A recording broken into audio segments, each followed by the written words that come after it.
Seorang pengemudi mabuk yang kehilangan kendali menabrak dua saudari lalu kabur tanpa menoleh sedikit pun. Astaga, aku ditahan saat kamu duduk di kursi belakang. Aduh, astaga. Di kecelakaan itu terbukti fatal. Satu saudari terluka, satu lagi meninggal dunia. Di mana kecelakaan ini terjadi? Saya tidak tahu di mana itu terjadi dan tidak ingat. Ini Hukum dan Kejahatan dipersembahkan oleh Hukum dan Kejahatan. Saya Elizabeth Milner.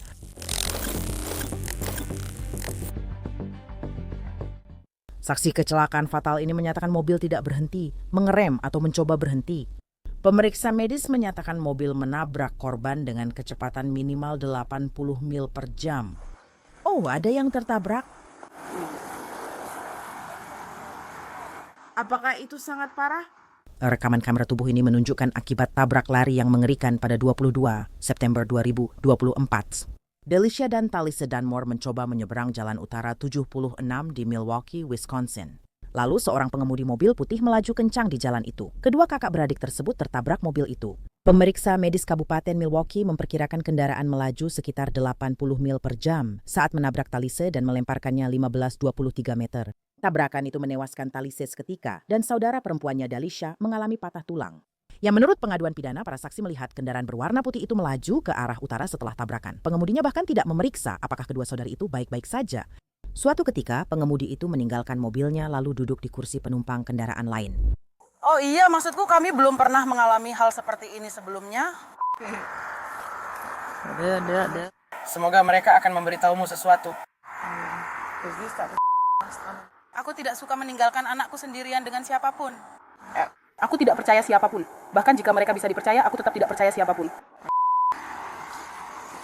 Wanita di kursi penumpang diidentifikasi oleh polisi sebagai Stephanie Sykes dan kemudian dipastikan sebagai tersangka yang sedang dicari oleh petugas.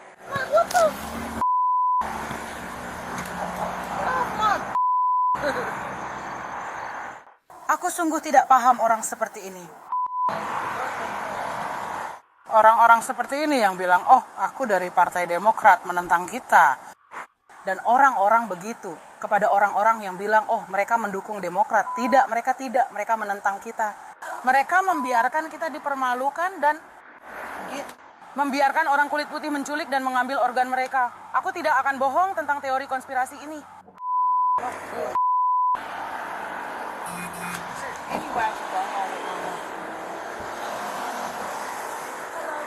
Oh, that's my sister. Kamu harus kembali ke mobilmu. Aku harus masuk ke kendaraanku. Kembali ke sana. Ayo, teman-teman. Tidak boleh parkir sekarang. Kalau mereka mau menjemputku, aku bilang kembali saja padaku.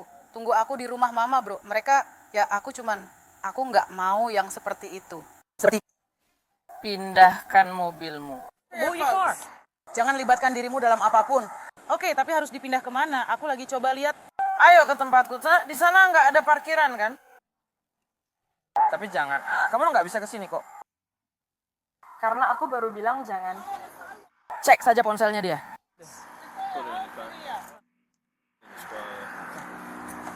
Silakan keluar. Semoga dia nggak bikin aku bermasalah lagi. Iya, Bu. Benar sekali. Mau tinggalkan tas tanganmu, Di? Aku akan menaruhmu di kursi belakang. Aduh, aku ditahan nih. Saat kamu di kursi belakang. Aduh, gawat. Tapi mereka akan menggeledamu sebelum kamu masuk ke sana, ya. Oke? Jalan ke sana. Seperti kenapa aku ditahan?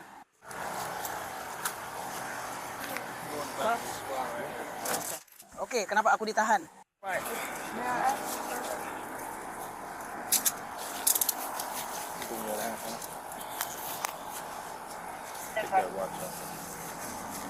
Maaf, aku belum tahu namamu. Siapa namamu? Jelas, itu nggak terlalu penting. Aku sedang ditahan. Orang kulit hitam bersikap kasar. Jadi aku akan menggeledamu. Kami akan membawamu ke mobil patroli, oke? Hak-hakku tidak penting, ya? Orang-orang kulit hitam berjalan-jalan.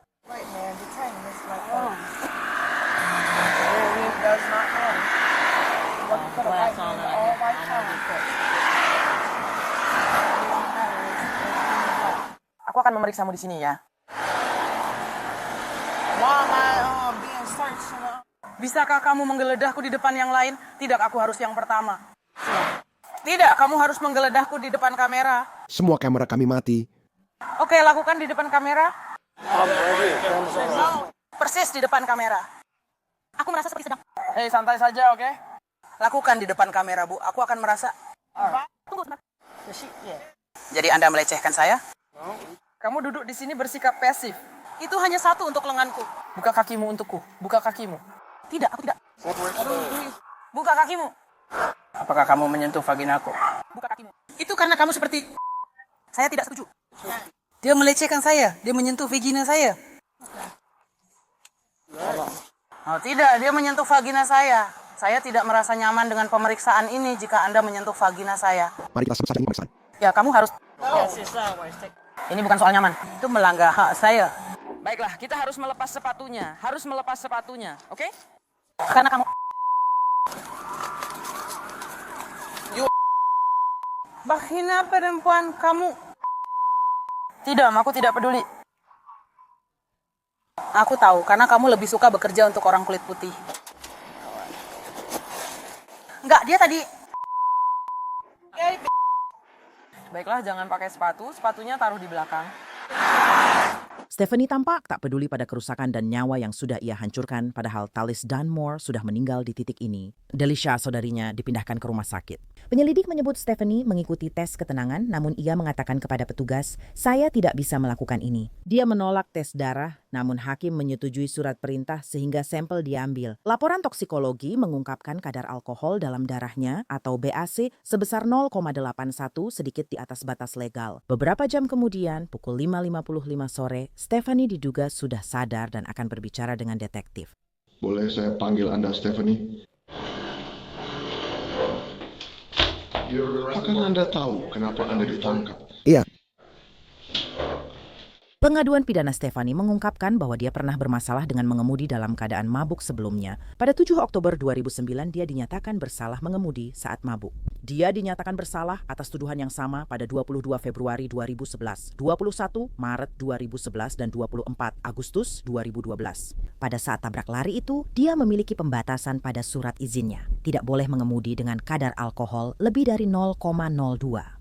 saya sudah 4 kali terkena kasus mengemudi di bawah pengaruh alkohol sejak 2012 dan biayanya mahal. Jadi saya jadi putus asa dan saya bilang, sudahlah bro. Belum terlambat untuk kembali mencoba, oke? Saya merasa sekarang sudah terlambat. Baiklah, mari kita cari solusinya. Jelas, saya bisa lihat kamu punya emosi, kan? Ya, saya merasa itu sudah merusak hidup saya dan orang lain. Saya bahkan tidak tahu apa yang terjadi. Saya tanya petugas, tapi mereka hanya bilang tabrak lari tanpa penjelasan jelas. Oke, baiklah, mari kita cari tahu. Baik, kita akan membicarakannya. Oke, kamu tidak terlihat seperti orang jahat. Apa yang terjadi kemarin? Mari kita cari tahu ini. Seperti yang sudah saya bilang, kamu tidak terlihat seperti orang jahat. Mungkin ada beberapa kesalahan tadi malam. Sekarang mari kita cari tahu bagaimana kita bisa mengatasi ini. Bagaimana kita bisa melewati ini sekarang. Mengapa kamu tidak menceritakan apa yang terjadi saat polisi menangkapmu? Aku tidak sadarkan diri sampai titik itu. Yang kuingat hanya aku ada di mobil bersama ibuku dan mobilku rusak. Oke. Lalu aku bertanya-tanya kenapa aku ditangkap. Dan katanya ada tabrak lari dan aku seperti... Tabrak lari, lalu semuanya mulai samar-samar, hilang timbul. Dan aku mulai membaik setelah aku dapat itu. Apa tadi di kantor polisi? Mereka bilang sedang di rumah sakit. Aku langsung tanya, mereka baik-baik saja? Aku bahkan tak ingat soal itu, aku benar-benar lupa, blank. Seperti saat aku minum terlalu banyak, waktu itu kita minum double shot. Jadi kamu bilang kamu minum kemarin? Kita mulai sekitar jam 7 malam. Jam 7? Bir. Di mana? Di rumah? Di rumahmu? Iya. Di Green Tree? Iya. Oke. Untuk apa? Hanya... Kami kadang-kadang melakukan itu setiap akhir pekan. Hanya memanggang, makan. Oke. Mereka minum minuman keras dan makanan. Sepupuku. Siapa yang bersamamu di rumah kemarin? Itu saudara dan sepupuku. Saudaramu? Saudaraku, ya, lalu... Saudara laki-laki. Maksudku, saudara laki-lakiku. Saudara perempuan anakku. Baiklah, jadi jam 7 kamu bilang kamu akan Minum bir. bukan bir. Itu di Odelo. Apalagi botol kaleng, Itu botol kaca. botol. Iya. Berapa banyak yang kamu minum? Mungkin 2 atau 3. 2 atau 3? Ya. Apakah kamu peminum bir? Ya. Oke. Aku tidak keberatan, tapi Lalu sesuatu yang lain terjadi, kamu bilang mereka membawa seseorang tentang tequila. iya, Saat kamu masih di rumah di Green Tree, iya, kami baru mulai minum di sana. maksudku langsung nge-shot begitu saja? Shot demi shot. Oke, jadi itu yang bikin kamu agak kacau ya. Berapa banyak shot yang kamu minum? Aku bahkan nggak tahu. Kayaknya hampir semua botolnya habis. Ada berapa botol tadi? 1 botol 1/5 dan 2 botol pin. Tequila. Ya. Jadi kamu nggak minum banyak sendiri. Aku nggak minum. Oke. Namun, kita tetap melakukannya. Oke, jadi 2 atau 3 bir Rodel. Lalu Aku minum setidaknya 5 sloki. setidaknya 5 sloki tequila. Pakai gelas sloki biasa? Nggak, ukurannya segini tingginya. Kayak sloki double? Iya. Dan saat itulah kamu merasa. Biasanya aku pingsan, tapi aku biasanya nggak masuk ke mobil dan semacamnya, jadi itu nggak masalah. Oke, ya berarti memang ada sesuatu yang terjadi waktu itu.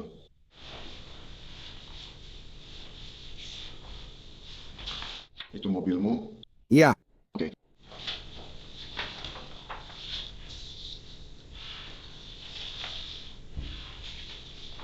Jadi kamu memang di mobil saat kecelakaan itu kan? Ya. Kamu sadar kan kalau ada video ya dari semuanya. Dan mobilmu diikuti setelah kecelakaan itu. aku nggak ingat apa-apa. Oke.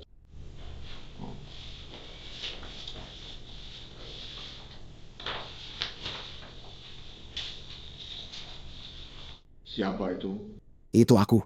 Itu kamu kan? Ini kalian di kursi pengemudi mobil kalian. Oke?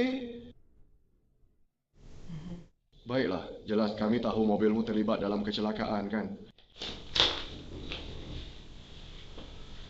Dan kami tidak. Apakah kamu menelepon seseorang? Tidak. Involved in an accident? Aku bahkan tidak ingat. Oke.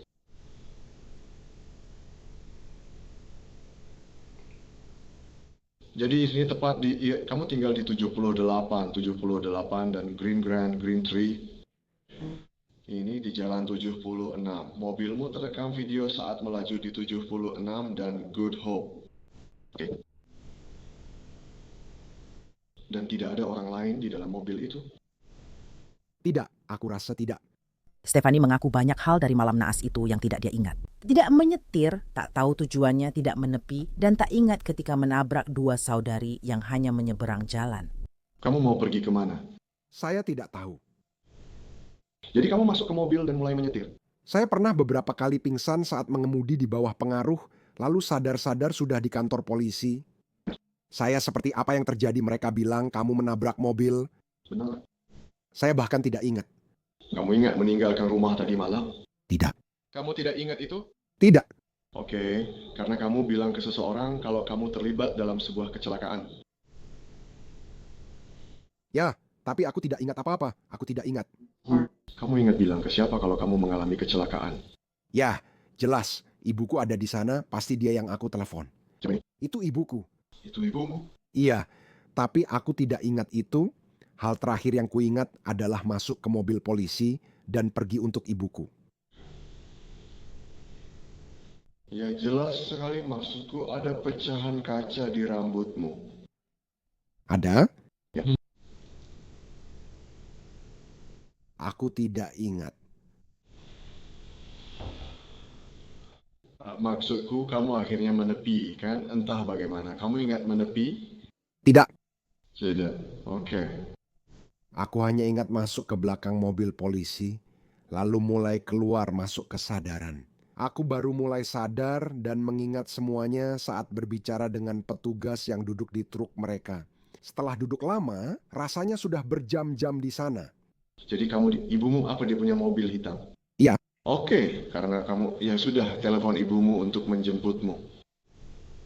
Benar, lalu bagaimana ibumu bisa ke sana?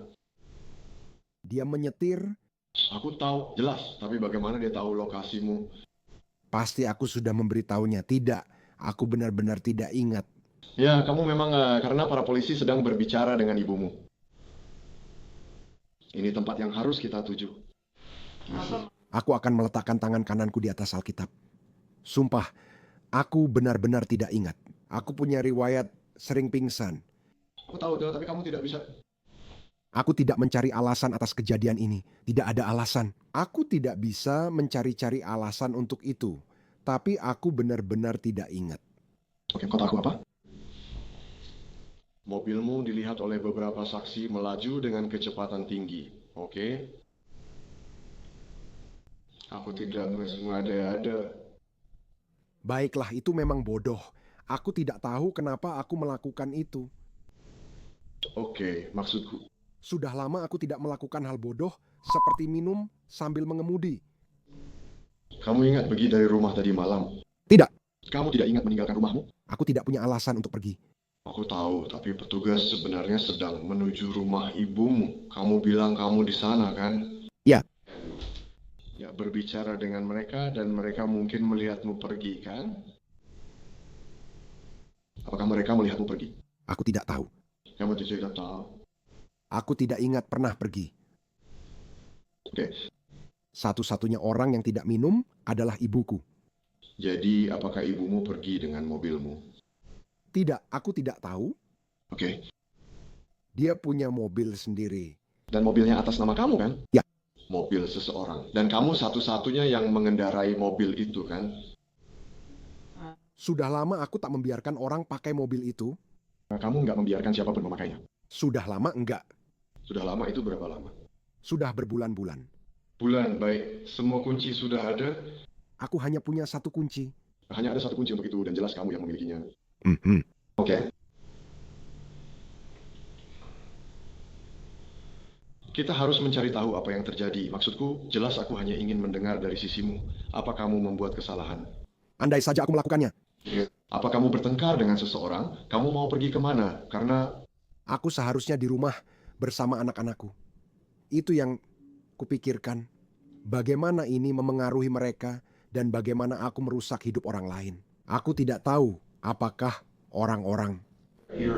mereka melihatmu keluar dari kursi pengemudi. Kau tahu itu, kan? Orang inilah yang mengambil foto-fotomu. Nah, kau keluar dari kursi pengemudi karena mobilmu ada saksi-saksi. Mereka mencatat plat nomormu. Oke? Lalu mereka menemukan mobilnya. Aku tidak langsung menepi. Tidak, ya. Apa kamu ingat tidak menepi? Tidak, aku tidak ingat apa-apa. Aku sama sekali lupa menyetir.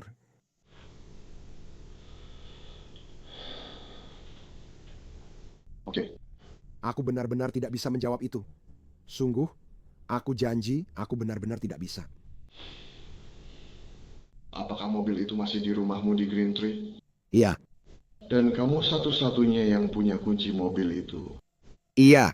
Oke, lalu jam berapa kamu, maksudku, kamu ingat ini sekitar, mobilmu terekam di video sekitar jam 10. Itu yang saya maksud. Kalau kamu mau cari minuman keras lagi atau mencoba ini semua, disinilah kamu. Di mana kecelakaan ini terjadi? Saya bahkan tidak tahu di mana itu terjadi. Saya bahkan tidak ingat. Jalan 76 dekat Clinton. Dekat Clinton? Iya. Kamu tahu di mana letak AutoZone? Iya. Sini tempatnya, oke? Disinilah mobilmu berada. Jadi di sini, setengah mil. Clinton, mobilmu ada di sini. Ke arah mana aku tadi pergi? Awalnya, kamu menuju ke Jalan Brownier. Aku bahkan tidak tahu kenapa. Kamu memang tidak membantah, tapi bilang minum 2 atau 3 bir dan 5 gelas tequila double shot hingga blackout.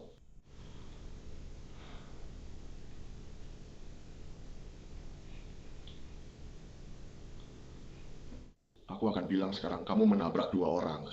Aku menabrak 2 orang? Apa mereka baik-baik saja? Petugas memberiku kertas dan berkata, itu adalah satu tabrak lari dan tertulis tabrak lari menyebabkan kematian. Tapi petugas yang lain memberitahuku bahwa dia tidak, orang itu ada di rumah sakit. Itu karena ada 2.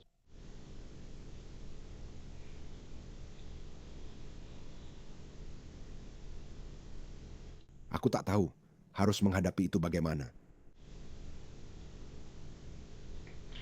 Aku tuh tidak berpikir kamu orang jahat. Apa kamu punya masalah dengan minuman keras? Ya, aku menjalani penilaian alkohol hari Selasa di pusat Benedict. Aku seharusnya pergi minggu ini. Minggu ini? Ya, Maksudku biasanya kamu minum seberapa banyak? sebenarnya bukan seperti itu. Maksudku, kalau aku sudah mulai minum, aku nggak bisa berhenti. Aku minum sampai lupa diri, lalu terbangun dan bertanya, apa yang terjadi? Jadi kamu minum sampai benar-benar blackout. Kenapa? Aku tidak tahu. Menurutmu apakah kamu punya... Turun-temurun dalam keluarga. Fred, aku pernah dengar itu. Menurutmu kamu punya masalah? Masalah dengan minuman keras? Iya. Ya, Apakah kamu ingin mendapatkan bantuan? terutama saat ada masalah. Apakah kamu ingin mendapatkan bantuan untuk itu? Iya, itu sebabnya aku akan pergi ke pusat Benedictus.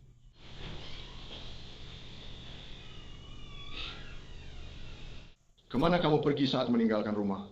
Aku tidak tahu karena tidak punya alasan keluar. Aku tahu. Aku punya bayi yang hampir 1 tahun. Aku tidak punya alasan pergi, makanya mereka sediakan minuman. Kami seharusnya hanya... Kenapa kamu pergi? Aku tidak tahu, itu kesalahan terburuk. Itulah kenapa aku seharusnya tidak minum. Karena aku tidak bisa mengendalikan diriku kalau minum minuman keras. Dan kalau itu ada di sekitarku, aku tidak tahu bagaimana cara menolaknya kalau itu ada di sekitarku.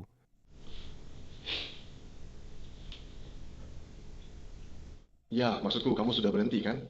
Menurutku, kamu tahu kamu menabrak orang-orang itu, tapi kamu tidak tahu seberapa parahnya. Tidak, aku benar-benar tidak ingat menabrak orang sama sekali. Sampai para petugas memberitahuku. Apakah airbagmu mengembang? Mereka bilang tidak ada airbag yang mengembang. Mereka bilang tidak. Oke.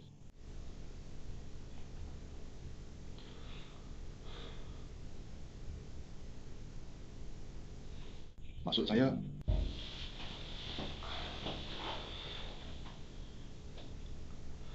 ya saya tidak tahu siapa tapi mereka akan percaya itu. Kamu terus saja bilang kamu tidak tahu kalau kamu pergi, atau kamu tidak tahu apa yang terjadi. Tapi aku benar-benar pingsan waktu itu. Kapan? Tidak cukup sampai kamu ambil kunci dan pergi dari situ, lalu ke jalan 76 dan Good Hope. Itu terjadi saat aku pingsan dan tidak tahu apa yang terjadi. Tindakannya membawa beban berat, dia didakwa 6 tindak pidana berat. Keesokan harinya, pada tanggal 23 September, dia kembali berada di ruang interogasi. Kali ini dia berbicara dengan seorang penyelidik kebakaran. Apakah kamu sama sekali ingat kejadian itu? Tidak, kami sudah minum bir, lalu saya tidak tahu kalau mereka membawa minuman keras. Lalu kami mulai minum sekitar jam 9. Dan kami mulai minum itu terus-menerus. Kami seperti 2 kali tembakan. Oke, jadi siapa saja yang ada di sana saat itu? Sepupuku, ibuku. Ibuku tidak minum, saudaraku dan sepupuku. Dan anak laki-lakiku, serta saudariku. Oke, apakah kamu ingat ada sesuatu yang penting terjadi di sana seperti... Tidak, Atau ada perubahan rencana untuk melakukan sesuatu, pergi ke suatu tempat? biasanya itu akan kami semua, ya, saya tetap di rumah, mereka pulang ke rumah dan kami main game, kami masuk ke Xbox dan main game online bareng. Oh, Orang lain seperti teman-temanmu? ya saya dan sepupu saya cukup sering main Fortnite. Ya, bukan Fortnite lagi, sekarang kami main Call of Duty. Oke, jadi biasanya itulah yang terjadi setelah kumpul keluarga. Ya, Tapi ada sesuatu yang berbeda Sabtu malam ini? aku tidak tahu apa yang terjadi, aku pingsan. Jadi berapa kali seumur hidup kamu pernah pingsan? Hampir setiap kali aku minum alkohol keras. Seberapa sering kamu melakukan itu? Kadang-kadang sekali sebulan. Oke, saya tahu sudah cukup lama, tapi di masa lalu kamu pernah punya masalah dengan alkohol, sudah. Saya sudah lama tidak minum alkohol karena saya punya anak bungsu saya. Ya, terlihat kalau kamu memang tidak punya masalah lagi dengan hal-hal seperti itu, dengan alkohol yang... Saya mengingatkan pembimbing bahwa saya perlu penilaian alkohol karena mulai sering minum bir dan jarang minum alkohol keras. Jadi aku sudah membuat janji untuk hari Selasa besok untuk melakukan penilaian alkohol. Apa yang terjadi? Jadi kamu dalam masa percobaan, oke. Petugas pembimbing membantumu mengatur itu. Lalu apa yang terjadi saat penilaian alkohol? Saya tidak tahu. Mereka melihat apakah saya sudah lama tidak melakukannya, penilaian alkohol. Dan itu saat saya tinggal di Madison. Dan mereka pernah menempatkan saya di 2 program yang berbeda sebelumnya. Waktu saya harus menelepon setiap hari, kalau warna saya keluar, saya harus pergi dan mereka tes di depan mereka. Oke. Dan kemudian yang lainnya adalah sesi pribadi dengan seseorang, semacam terapis. Seseorang yang memiliki lisensi untuk membantu Anda melalui hal-hal seperti itu. Ya, Aku raputi Anda terlihat di lokasi kecelakaan mobil bersama Anda. Lalu ibumu datang dan kamu mengambil barang-barang dari mobil itu. Apakah kamu ingat mengendarai mobilmu? tidak. Ya? Aku bahkan tidak ingat pernah keluar rumah sama sekali. Jadi ya, tidak ada apa-apa yang terlintas di pikiranmu sejak kamu bicara dengan Chris. Saat aku blackout, aku sama sekali tidak bisa mengingat apapun. Jadi, bahkan tidak ada potongan kecil pun seperti sedikit pun. Aku hanya ingin memecahkan. Ya. Oke, itu sebabnya kami memberimu, meskipun sudah sehari, kami masih memberimu kesempatan sekarang untuk membicarakan ini lagi. Setelah berbicara dengan Chris, berpikir, mungkin setelah berbicara dengan Chris, sesuatu mungkin saja, kamu tahu potongan-potongan kecil, ingatan mungkin saja muncul. Ya, aku tidak ingat. Itu sering terjadi padaku.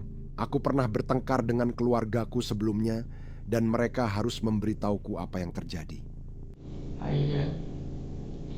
Ya, mungkin seseorang yang tidak kamu kenal. Mereka memberitahumu seperti itulah caramu bertingkah ya. Ya, itu sering terjadi. Itulah kenapa aku tidak suka minum. Dan itu buruk, karena saat aku mulai minum, rasanya aku tidak bisa berhenti. Mereka bilang, itu namanya minum berlebihan. Ya, Mereka bilang ada yang meninggal. Aku masih sulit percaya itu bisa terjadi. ya.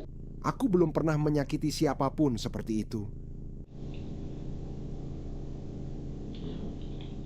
Ada kecelakaan dan 2 orang tertabrak. Apakah orang itu baik-baik saja? Saya dari apa yang saya baca saat di rumah sakit, atau mereka harus pergi, mereka pergi ke rumah sakit, tapi saya tidak yakin dengan luka-luka mereka. Saya rasa mereka akan baik-baik saja. Saya tidak mendengar kabar sebaliknya. Sepertinya mereka tidak mengalami luka yang parah, jadi saya rasa mereka akan baik-baik saja. Stephanie Stykes akhirnya menghindari persidangan kasus ini. Pada April 2025, Stephanie Stykes mengaku bersalah atas 4 dari 6 dakwaan. Pembunuhan akibat mengemudi mabuk, penggunaan kendaraan, tabrak lari hingga tewas, dan tabrak lari dengan korban cedera. Pada Juli, Hakim Pengadilan Sirkuit Milwaukee menghukum Stephanie Stykes penjara 28 tahun. Stephanie Stykes dilaporkan menyampaikan permintaan maafnya kepada keluarga Dunmore. Dengan berlinang air mata, ia mengatakan, "Sangat menyakitkan mengetahui bahwa saya adalah penyebab dari peristiwa yang malang dan tak terduga ini. Saya ingin benar-benar dan dengan tulus meminta maaf." Namun tragedi kembali menimpa keluarga Dunmore beberapa minggu setelah keluarga mereka mendapatkan sedikit kelegaan dalam kasus tabrak lari tersebut. Delicia Dunmore ditembak mati di Milwaukee. Ibunya mengatakan pada Fox 6, jalanan Milwaukee telah banyak merenggut dari keluarga mereka. Ia merasa mati rasa dan sedang bertahan hidup. Ini ketiga kalinya saya menulis obituari untuk seseorang di bawah usia 25 tahun. Laporan menyebut pembunuh Delicia Dunmore masih bebas dan belum tertangkap.